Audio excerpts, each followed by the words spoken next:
গঞ্জে সচেতন হন, মানুষকে এক করুন। 100 দিনের কাজ চাই, আবাস যোজনা আমাকে করে দিতে হবে। আজকে সমস্ত যে অধিকার, সেই অধিকারকে আমাদের প্রতিষ্ঠিত করতে হবে।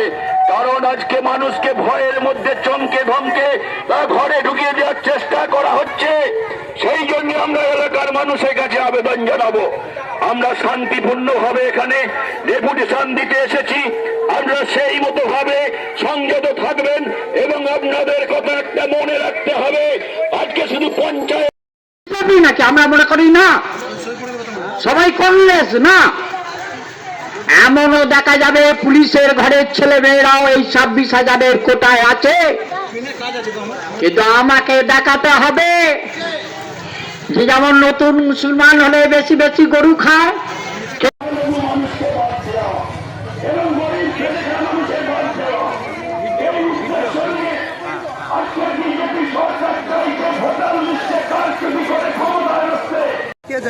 চকদিঘি পঞ্চায়েতে ডেপুটেশন দিলাম যে হাইকোর্টের অর্ডার অনুযায়ী যাতে 1 আগস্ট থেকে 100 দিনের কাজকে আবার পুনরায় চালু হবে, এই দাবিতে আমরা আজকে ডেপুটেশন দিলাম। আমরা জানেন যে বামপন্থীরা যখন কেন্দ্রে ইউপিএ 2 সরকার ছিল, গরিব মেহনতি মানুষের স্বার্থে 100 দিনের কাজকে তারা ছিনিয়ে এনেছে।